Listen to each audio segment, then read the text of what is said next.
E este Deus que está presente é o Deus que fala. E Ele fala pela sua palavra. Por isso convido você para abrir sua Bíblia comigo. No Evangelho de Jesus Cristo, conforme o relato de João, no capítulo 1. João, capítulo 1.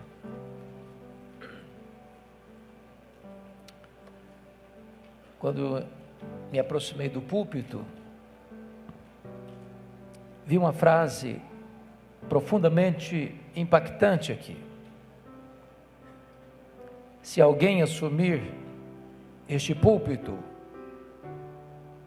e não pregar Jesus Cristo, seja maldito. Eu não vim aqui hoje a não ser para falar para você sobre Jesus Cristo. Nós não temos outro assunto. Evangelho de João, capítulo 1, versos 1 a 14. Mas antes de ler, é muito importante entender que o Evangelho de João é a obra literária mais importante do mundo. Nenhum outro livro na história já foi tão traduzido e tão publicado e distribuído como o Evangelho de João. Já passam de 2 bilhões de exemplares. O Evangelho de João foi escrito no final do 1º século, quando os outros evangelhos sinóticos, Mateus, Marcos e Lucas, já circulavam na igreja cristã há mais de 20 anos. O Evangelho de João foi escrito quando todos os demais apóstolos já estavam mortos, e mortos pelo viés do martírio. O Evangelho de João foi escrito para defender a fé cristã de um ataque frontal, de uma heresia perniciosa, que quase mina e solapa a igreja nos 3 primeiros séculos, uma heresia chamada de gnosticismo, uma espécie de concubinato entre a fé judaica e a filosofia grega. Vocês sabem que desde que Alexandre o Grande dominou o mundo, é que o mundo foi helenizado. O pensamento, a cultura, a filosofia grega se espalhou. A língua grega tornou-se universal. E mesmo mais tarde, quando o Império Romano dominou o mundo, não dominou as ideias gregas. Ficou de cócoras diante das ideias gregas. E vocês sabem que os gregos acreditavam no chamado dualismo: matéria má, espírito bom. Por causa desse pensamento, os gregos não acreditavam em 3 doutrinas essenciais do cristianismo: a criação, a encarnação e a ressurreição. Então os gregos negavam a divindade de Cristo. Por quê? Pensavam eles: se ele tem um corpo, e o corpo é material, físico, e a matéria é má, então não pode ser Deus. Porque se ele tem um corpo, e o corpo que é matéria, a matéria é má, ele não pode ser bom. Se ele não pode ser bom, ele não pode ser Deus. E então estavam negando a divindade de Cristo. E João escreve este evangelho para provar uma tese. Qual tese? A tese de que Jesus Cristo é verdadeiramente Deus, sem deixar de ser verdadeiramente homem. Então, João acende as luzes do palco, abre as cortinas da eternidade e revela-nos o nosso glorioso Redentor assim: no princípio era o Verbo, e o Verbo estava com Deus, e o Verbo era Deus. Ele estava no princípio com Deus. Todas as coisas foram feitas por intermédio dele, e sem ele nada do que foi feito se fez. A vida estava nele, e a vida era a luz dos homens. A luz resplandece nas trevas, e as trevas não prevaleceram contra ela. Houve um homem enviado por Deus, cujo nome era João. Este veio como testemunha para testificar da luz, a fim de todos virem a crer por intermédio dele. Ele não era luz, mas veio para testificar da luz, a saber, a verdadeira luz que vinda ao mundo ilumina a todo homem. O Verbo estava no mundo, o mundo foi feito por intermédio dele, mas o mundo não o conheceu. Veio para o que era seu e os seus não o receberam. Mas a todos quantos o receberam, deu-lhes o poder de serem feitos filhos de Deus, a saber, aos que creem no seu nome, os quais não nasceram do sangue, nem da vontade da carne, nem da vontade do homem, mas de Deus.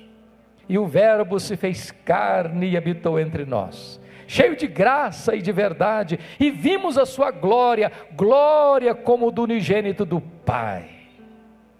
Então, João está abrindo as cortinas para nos apresentar o nosso glorioso Redentor, e ele quase nos tira o fôlego na primeira afirmação. No princípio era o Verbo. Vocês que devem ter uma noção melhor do que a minha da língua portuguesa, percebem aí que o verbo ser não está no pretérito perfeito. Ele não diz no princípio foi o verbo, mas está no pretérito imperfeito. No princípio era o verbo. Isso significa que quando tudo teve um princípio, o verbo já existia. O verbo preexiste ao começo. Ele existe antes de todas as coisas. Isso nos remete para Gênesis 1:1. No princípio criou Deus os céus e a terra. Os céus e a terra tiveram um princípio, tiveram um começo, mas quando tudo começou, o verbo já existia. Ele preexiste ao tempo, ele preexiste à história, ele preexiste ao começo, ele é eterno. E eternidade é um atributo exclusivo de Deus. Eu confesso para vocês que nós entendemos tempo, mas nós não entendemos eternidade. Eu explico. Um pensador grego chamado Aristóteles escreveu um livro difícil de ler, importante de ser lido, As Categorias de Aristóteles. E ele diz que você e eu só entendemos as coisas dentro de categorias humanas, de tempo, de espaço, de tamanho. Eu entendo o tempo, eternidade não, e eu explico. Se eu perguntar para você, se você tirar um dia de 1 milhão de anos, você não tem 1 milhão de anos mais, certo? Óbvio, claro. Mas se eu lhe perguntar, se você tirar 1 milhão de anos da eternidade, quanto lhe resta? A eternidade. E se eu tirar da eternidade 1 bilhão de anos, quanto sobra? A eternidade. E se for 1 trilhão de anos, quanto sobra? A eternidade. Logo, a eternidade não é tempo. Logo, você e eu não entendemos bem o que é eternidade. Sabem por quê? Porque eternidade é um atributo exclusivo de Deus. O verbo é eterno. João prossegue e diz: e o verbo estava com Deus. Essa expressão na língua grega, pros tonteon, significa face a face com Deus. Se Deus é uma pessoa e Deus é, e se o verbo estava face a face com Deus, logo o verbo não é um ser impessoal como pensavam os gregos. Ele é um ser pessoal. Pessoal.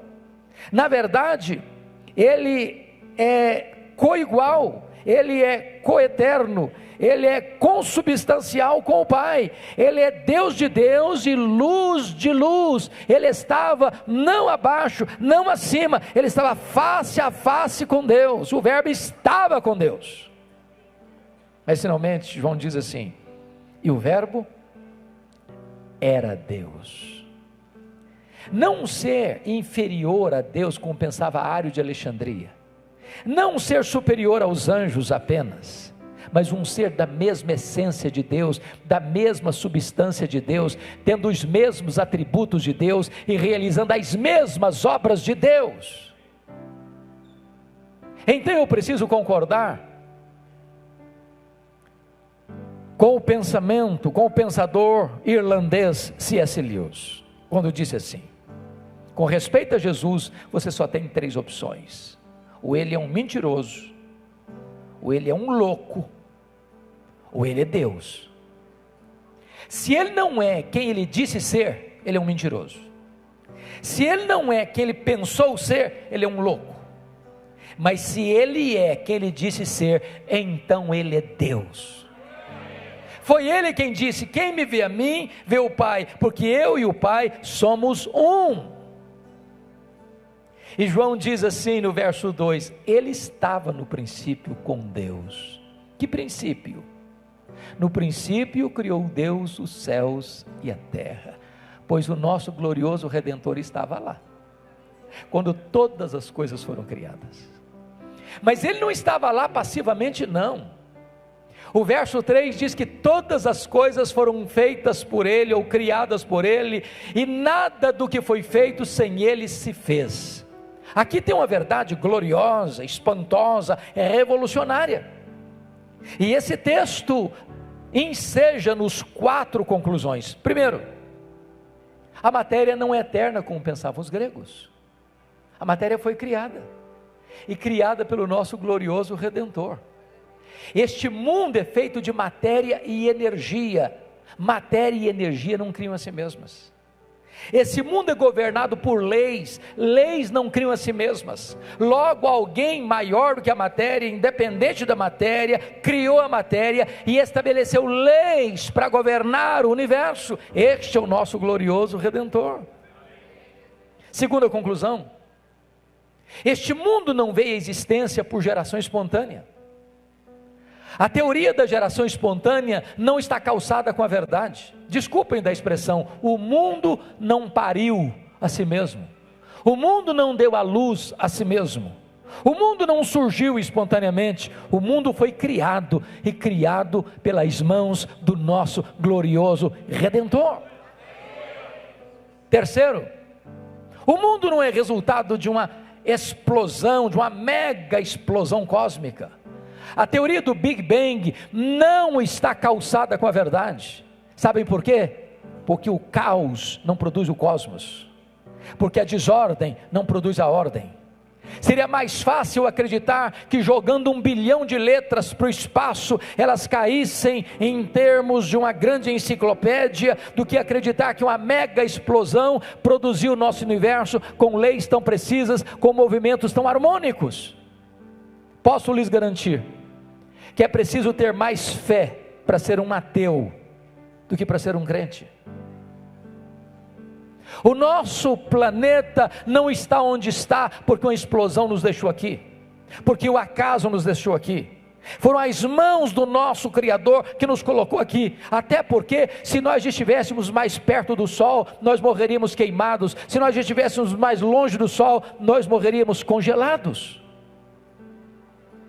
A Lua não está onde está porque uma explosão a deixou lá. Vocês sabem que a Lua é a faxineira do planeta Terra. Não houver a Lua, não haveria vida no nosso planeta.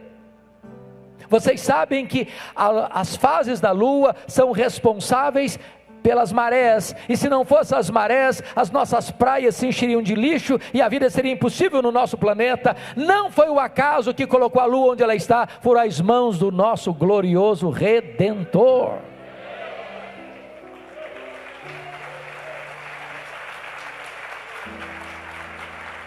A quarta conclusão é que o mundo não é resultado de uma evolução de milhões e milhões de anos. Vocês têm ciência de que no ano de 1859, em Londres, na Inglaterra, Charles Darwin publicava o seu livro A Origem das Espécies. No dia do lançamento esgotou-se a primeira edição do livro. De lá para cá, essa chamada teoria da evolução tem sido ensinada nas escolas e universidades como uma verdade científica, mas falta-lhe a evidência das provas. Mas hoje, curiosamente, nos meios acadêmicos e até em alguns seminários teológicos, tenta-se fazer um casamento espúrio entre Darwin e Cristo. Uma nova ideia, sutil, perigosa, uma teoria nova chamada de evolucionismo teísta. O que é isso? É a ideia de que Deus criou, sim, Deus criou, mas por intermédio do processo da evolução.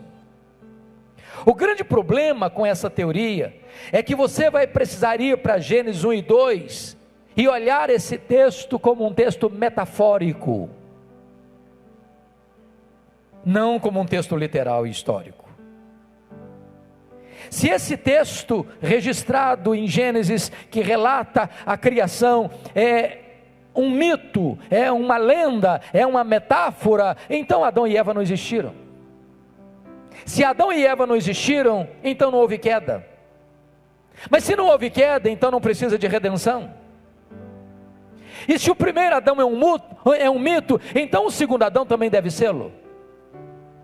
O grande problema é que o relato da criação não está presente apenas em Gênesis 1 e 2, está presente em todo o Pentateuco, está presente nos livros históricos, está presente nos livros poéticos, está presente nos livros proféticos, está presente nos evangelhos, está presente no livro de Atos, está presente nas epístolas, está presente no livro de Apocalipse. Nós precisaríamos desconstruir toda a Bíblia para sustentar essa teoria. Então seja Deus verdadeiro e mentiroso todo homem, e nós erguemos a bandeira e afirmamos: todas as coisas foram feitas por intermédio dele, e sem ele nada do que foi feito se fez.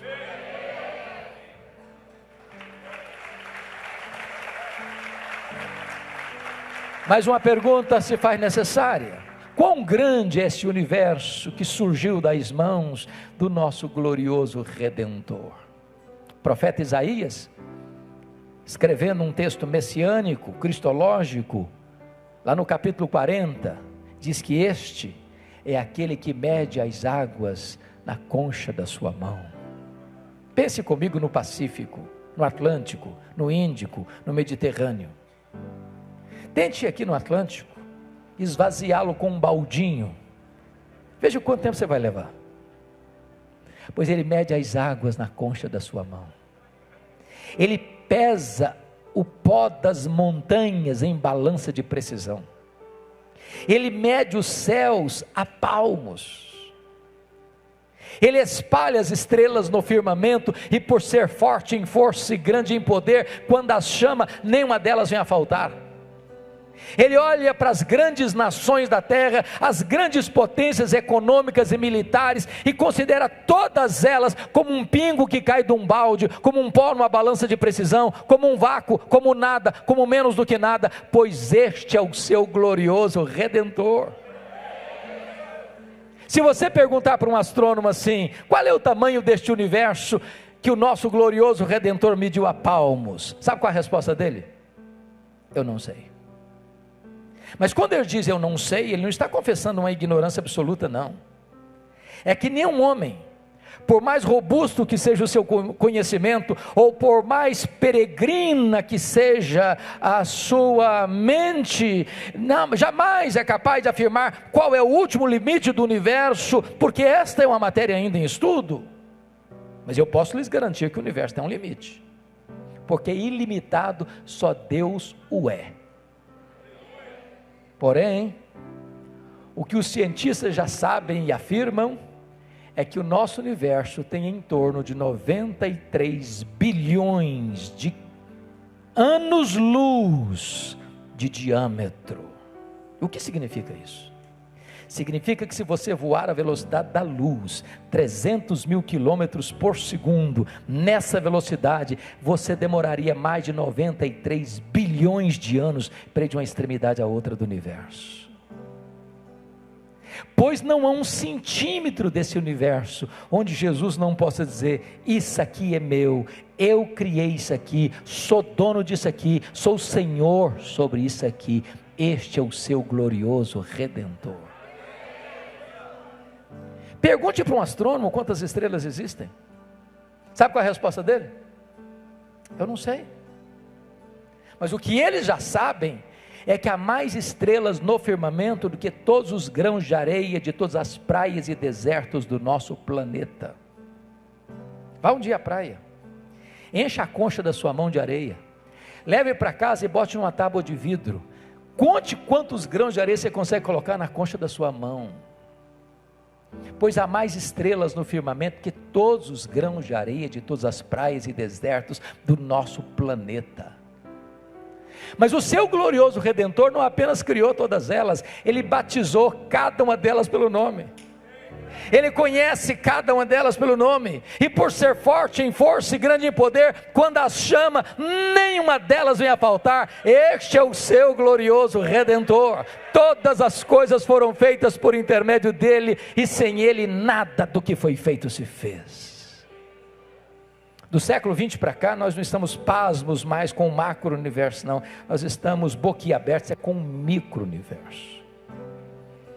Se eu pudesse arrancar uma dessas folhas finas e delgadas, diria para vocês que uma folha dessa é muito mais complexa do que a cidade de Marília. Dr. John Wilson, uma das maiores autoridades em oftalmologia do mundo, nos catedráticos de Harvard, diz que você e eu temos em torno de 2 milhões de fios duplos encapados em cada um dos nossos olhos, e se não for assim, haveria um curto-circuito e nós ficaríamos cegos. Se você chegar em casa hoje e pegar uma gema, um ovo na geladeira e quebrá-lo numa frigideira, aquela gema é mais complexa do que qualquer máquina que o homem jamais inventou. Dr. Marshall Nirenberg, prêmio Nobel de Biologia, fez uma das mais fantásticas descobertas no século passado. Ele descobriu que você e eu somos um ser programado geneticamente, computadorizadamente programados. Ele descobriu mais. Ele descobriu que você e eu temos mais de 60 trilhões de células no nosso corpo. Descobriu mais, que cada uma dessas células tem 1,70 m de fita DNA, onde estão gravados e computadorizados todos os seus dados genéticos, a cor da sua pele, a cor dos seus olhos, o seu temperamento. Se você espichar a fita DNA do seu corpo, você tem 102 trilhões de metros de fita DNA no seu corpo. Você tem 102 bilhões de quilômetros de fita DNA no seu corpo. Daria para dar diversas voltas no sistema planetário. O Dr. Lowe vai dizer que códigos de vida não se originam espontaneamente, não se originam de uma explosão, não se originam de uma evolução de milhões e milhões de anos. Códigos de vida foram plantados em você pelo Deus Todo-Poderoso, Criador dos céus e da terra, e este é o nosso glorioso Redentor.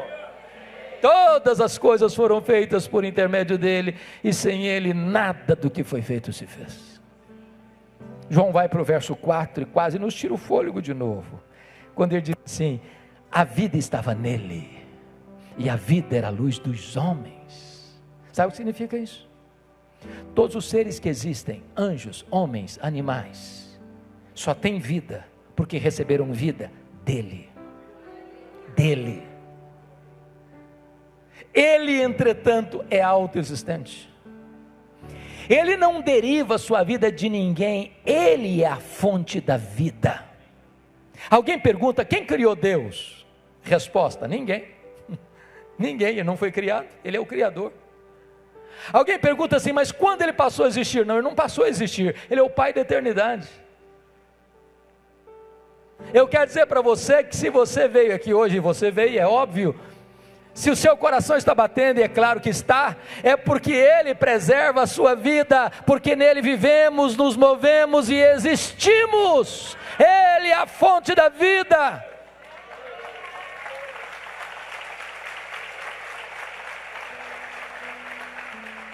Mais do que isso, ele é a luz dos homens, e a luz resplandece nas trevas, e as trevas não prevaleceram contra ela. Sabe o que significa isso? Jesus não se intimida com trevas, Jesus não tem medo das trevas, por mais trevosa que seja a treva, as trevas têm que se recuar diante dele, porque ele é a luz. Não tem pecado que Ele não perdoe, não tem vício que Ele não trate e cure, não tem casamento quebrado que Ele não restaure, não tem pecador tão profundamente arruinado que Ele não perdoe e salve. Para Ele não tem causa perdida, para Ele não tem vida irrecuperável. Ele é a luz e a luz prevalece sobre as trevas.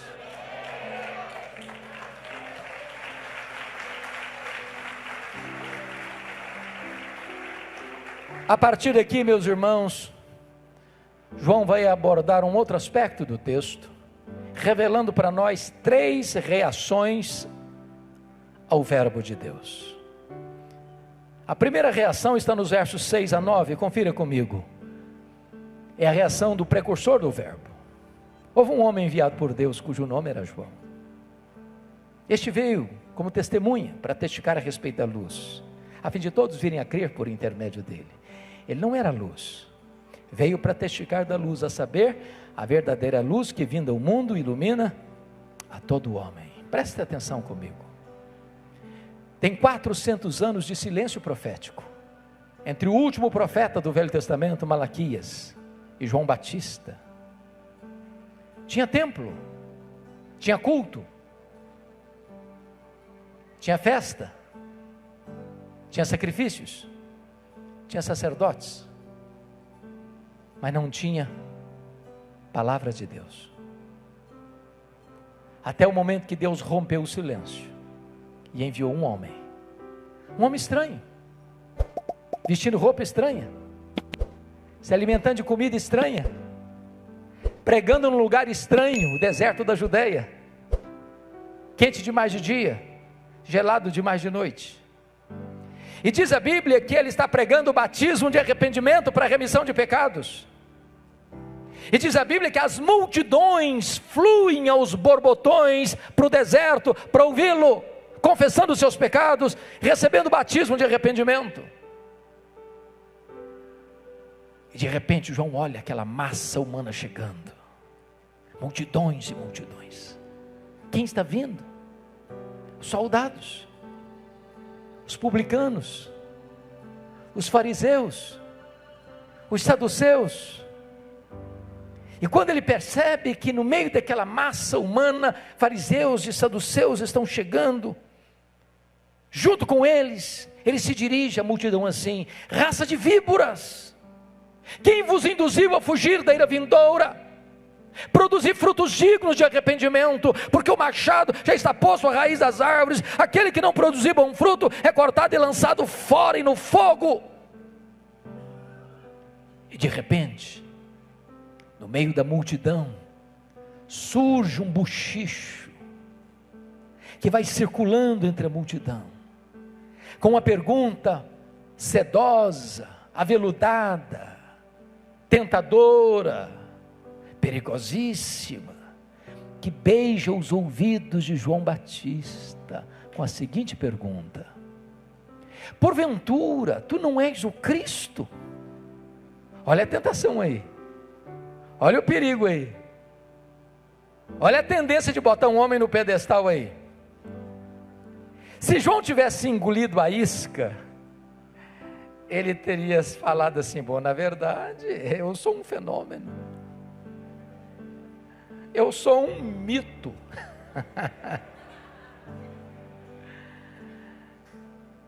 Olha aí, tem 400 anos que nunca ninguém viu o que está acontecendo. Olha, porque eu sou muito importante. De fato, eu acho que eu sou o Messias mesmo, eu acho que eu sou o Cristo mesmo. Mas ele não engoliu a isca não, ele foi categórico e diz: eu não sou o Cristo, eu não sou o verbo, eu sou apenas uma voz que clama no deserto. Eu não sou a luz, eu vim apenas para testificar da luz, a verdadeira luz que vinda ao mundo ilumina todo homem. Eu não sou o noivo, eu sou apenas amigo do noivo. Eu batizo com água, mas aquele que vem depois de mim é mais poderoso que eu, e ele vos batizará com o Espírito Santo e com fogo. Eu não sou nem digno de me curvar, desatar a correia das suas sandálias. Eu tenho um lema de vida: convém que ele cresça e que eu diminua. Sabe o que João está nos ensinando? Nunca queira receber a glória que só pertence a Jesus. Nunca queira ocupar um lugar onde Deus nunca colocou você. Toda a glória dada ao homem é vanglória, é glória vazia, é idolatria, é abominação para Deus. Deus não divide a sua glória com ninguém. Quanto mais humilde você for, entretanto, mais Deus o exaltará. Aí agora vem a segunda reação, versículos 10 e 11, confira comigo. É a rejeição do verbo. Está escrito assim: o verbo estava no mundo, o mundo foi feito por intermédio dele, mas o mundo não o conheceu. Eu pergunto a vocês, quantas vezes aparece a palavra mundo aí no versículo 10? Quantas? 3 vezes.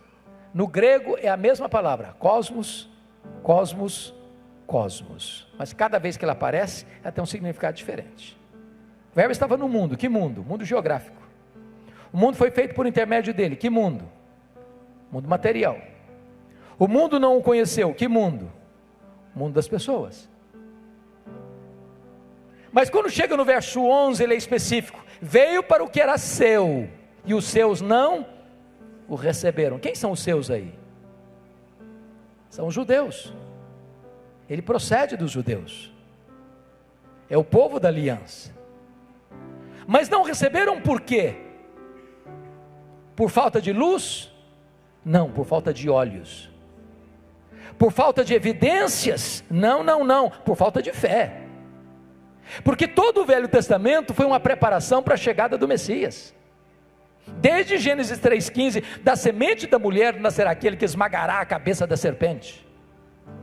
Os patriarcas apontaram para ele, os profetas descreveram a ele. Ele era simbolizado pelo Cordeiro da Páscoa, ele era simbolizado pelo tabernáculo, ele era simbolizado pela Arca da Aliança, ele era simbolizado por aquilo que estava dentro da arca, o vaso com maná, a vara seca de Arão que floresceu e as tábuas da lei. Ele era simbolizado pela tampa da arca, o propiciatório. Ele era simbolizado pelas festas de Israel, ele era simbolizado pelos sacrifícios do templo, ele era simbolizado pelo sábado. Tudo era sombra da realidade que é ele, e que diz a Bíblia, na plenitude dos tempos ele veio, nascido de mulher, nascido sob a lei, para ser o nosso Redentor. Ele andou entre nós, fazendo as obras de Deus. Os cegos viram, os surdos ouviram, os mudos falaram, os coxos andaram, os leprosos foram purificados, os mortos ressuscitaram. E ele foi à cruz, e ele morreu por nós, e ele ressuscitou, e ele voltou para o céu, e ele derramou o Espírito Santo, e ele está sentado no trono, e ele governa as nações, e ele vai voltar fisicamente, pessoalmente, visivelmente, inesperadamente, repentinamente, inescapavelmente, gloriosamente, vitoriosamente. Mas os seus não o receberam.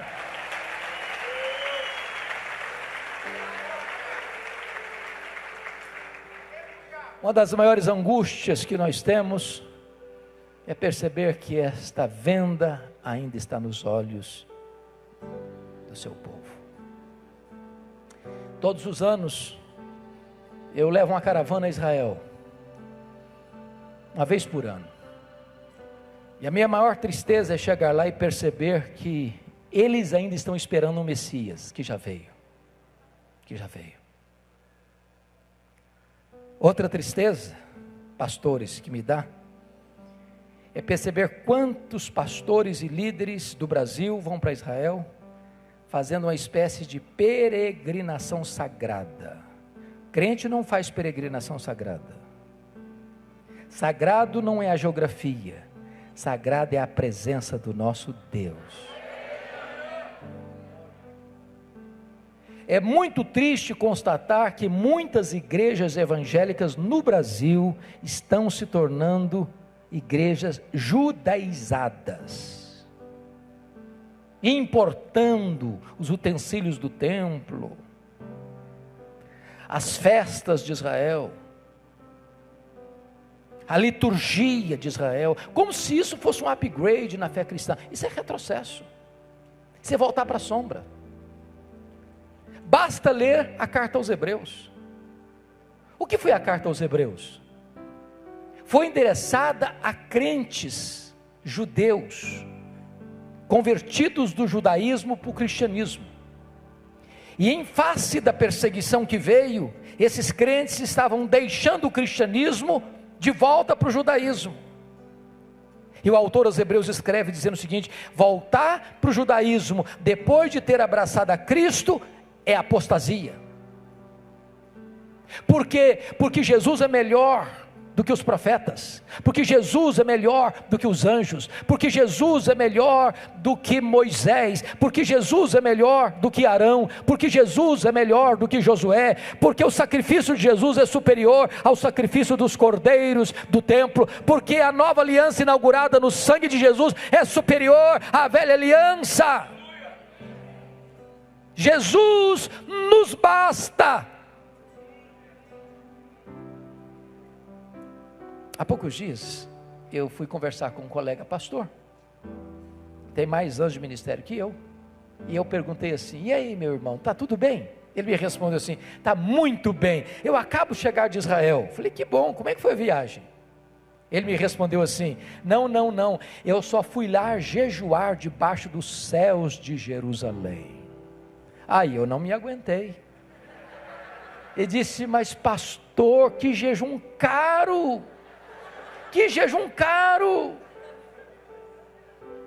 Mas qual a diferença de jejuar debaixo dos céus de Jerusalém e jejuar debaixo dos céus de Marília? Qual a diferença de você orar no sopé do monte e no topo do monte? Qual a diferença de você orar aqui dentro da igreja e dentro do seu quarto?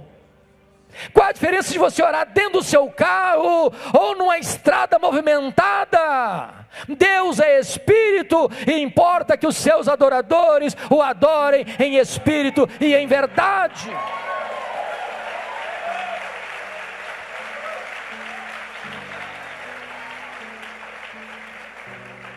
Mas agora então vem a última reação, é a aceitação do verbo. Confiram comigo, versos 12 e 13. Talvez a mais importante adversativa deste evangelho está no verso 12. Mas a todos quantos o receberam, deu-lhes o poder de serem feitos filhos de Deus, a saber, aos que creem no seu nome. Pergunta: todos quantos? Todos quem? E a resposta é: todos judeus, todos gentios, todos homens, todos mulheres, todos crianças, todos adolescentes, todos jovens, todos adultos, todos velhos, todos ricos, todos pobres, todos brancos, todos amarelos, todos pardos, todos negros, todos daqui, todos dali, todos dalém. Não importa de onde você vem, não importa para onde você vai, se você receber a Jesus, você é feito filho de Deus. É óbvio, portanto, que nem todos são filhos de Deus. Entender isso, irmãos, é a verdade mais bendita para o nosso coração. Eu acho que isso cura os traumas da alma, de autoestima achatada, complexo de inferioridade. Porque tem crente, meus irmãos, convenhamos, parece que sente uma espécie de dor de cotovelo. Ao ler Caras, ao ler Forbes, jogadores famosos, artistas famosos, nos seus jatinhos particulares, nos seus iates, nas suas mansões, e ele crente passando uma magrela. Deixa eu dizer uma coisa para você: se você é filho de Deus, corre nas suas veias mais do que sangue azul. Você é filho do Rei dos Reis, do Senhor dos Senhores. Nem todo ouro da terra é capaz de comprar a posição que você recebeu de graça, quando você creu em Jesus Cristo, o nosso Senhor. Todos quantos o receberam, deu-lhes. Quem dá esse privilégio é Deus, e se é Deus quem dá, ninguém pode tirar de você, ninguém. João explica melhor no verso 13, para não haver dúvidas aqui do que ele está falando.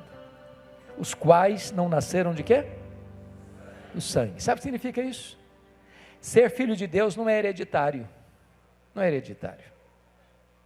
Você pergunta assim para alguém: você é filho de Deus? Claro que eu sou filho de Deus, meu pai é o pastor da igreja, minha mãe dirige o círculo de oração.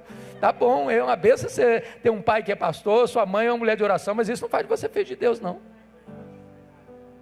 Você pergunta para outra e diz assim: você é filho de Deus? É claro que eu sou filho de Deus. Fui criado na igreja desde a infância. Ser criado na igreja desde a infância também é uma grande bênção, mas isso não faz de você filho de Deus. Você é filho de Deus? Um responde: claro, eu sou calvinista reformado. Ser calvinista reformado não faz de você filho de Deus. Aí você pergunta: você é filho de Deus? Claro, eu sou um arminiano convicto. Bom, ser arminiano convicto não faz de você filho de Deus.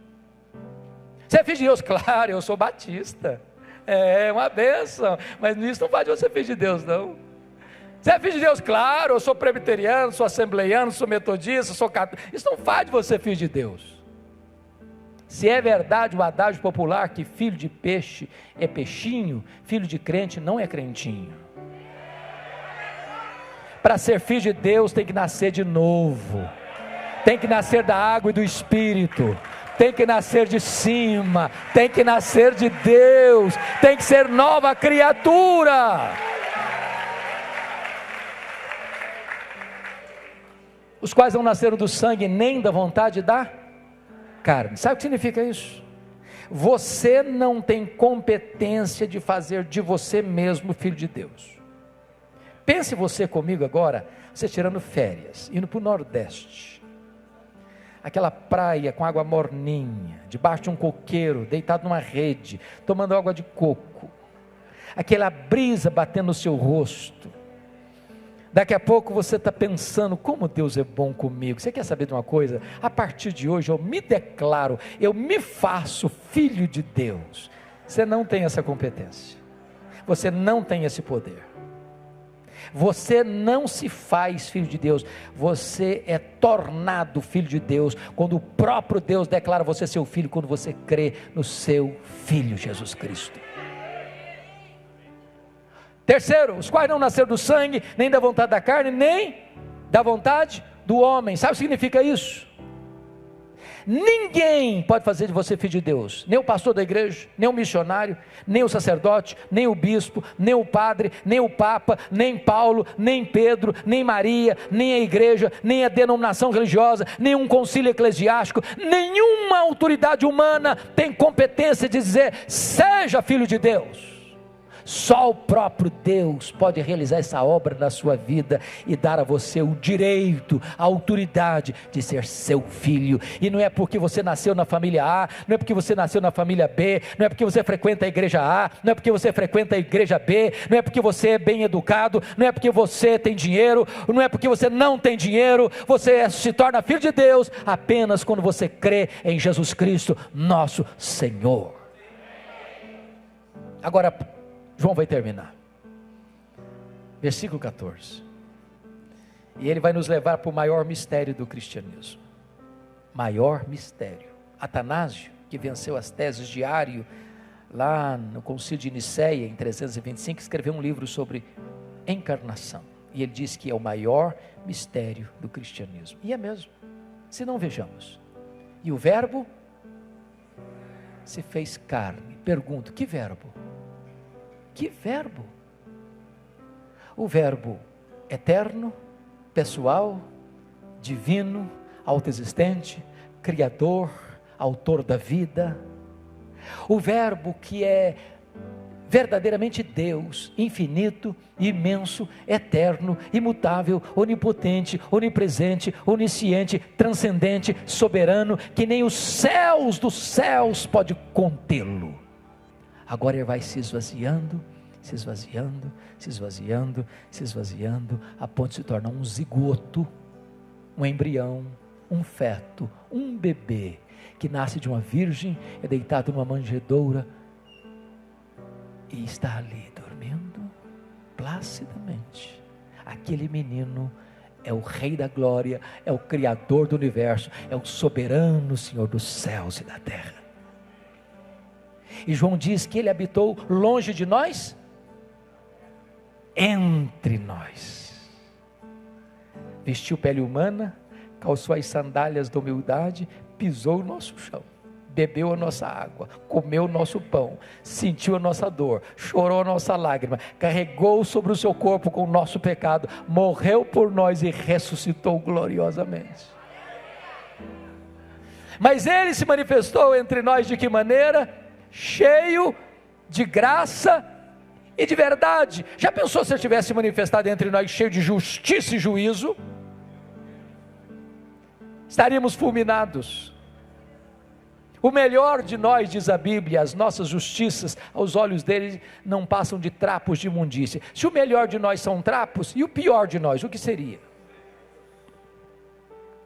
Mas Ele chegou cheio de graça, pegou a gente machucado, ferido, doente, depravado, contaminado, arruinado.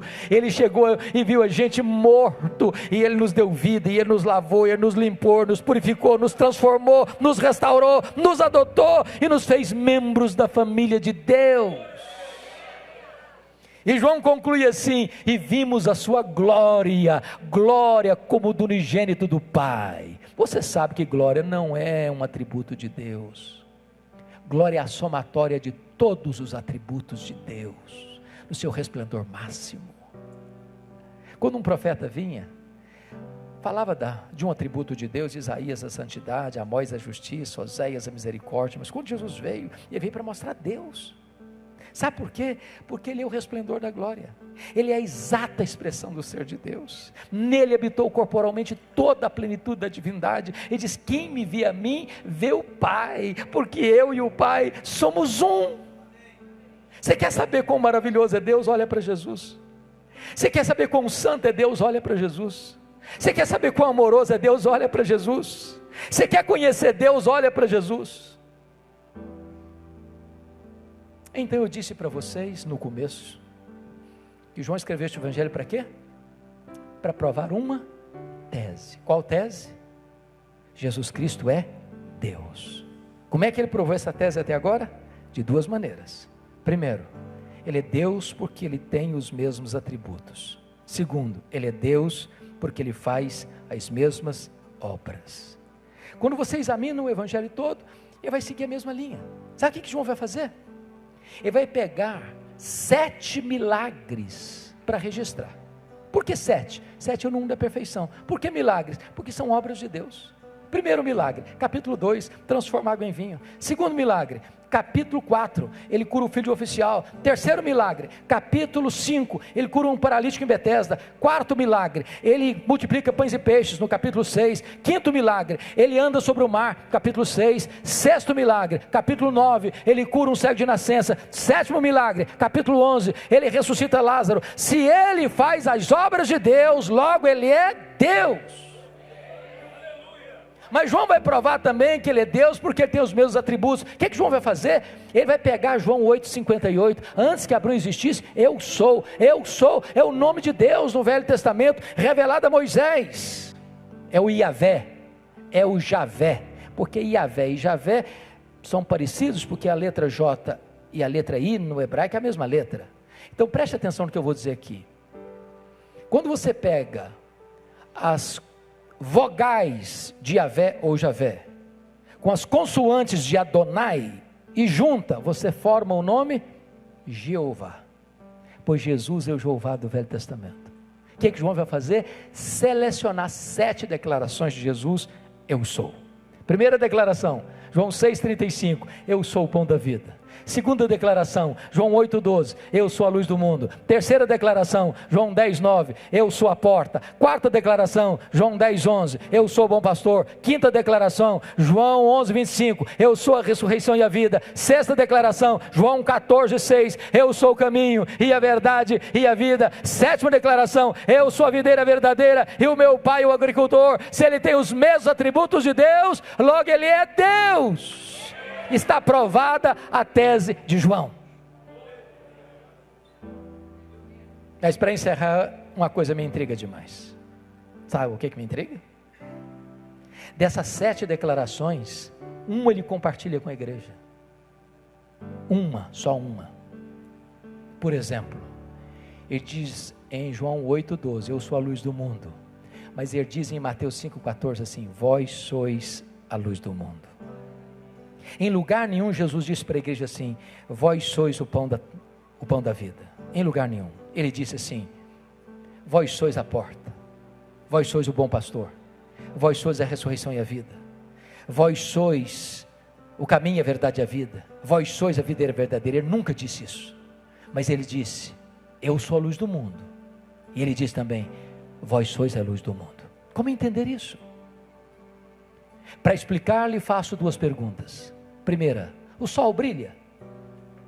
Sim, o sol brilha. Por que o sol brilha? Porque o sol tem luz própria. Sabe por que Jesus brilha? Porque ele é o sol da justiça. Ele tem luz própria. Ele é a luz que vindo ao mundo ilumina todo homem. Segunda pergunta: a lua brilha? Resposta: sim, a lua brilha. Como é que a lua brilha? A lua não tem luz própria. A lua só brilha na medida em que ela reflete a luz do sol. Agora preste atenção. Jesus é luz do mundo num sentido em que a igreja não é luz do mundo. A igreja não tem luz própria. A igreja só é luz do mundo na medida em que ela reflete no mundo a luz de Cristo, o sol da justiça. Sabe qual é o seu e o meu papel? É sair pelas ruas, pelos becos, pelas praças, pelas casas, pelos condomínios, pelas faculdades, pelos hospitais, pelo comércio, pela indústria, pelos campos, levando esta luz e deixando esta luz brilhar, a luz do nosso glorioso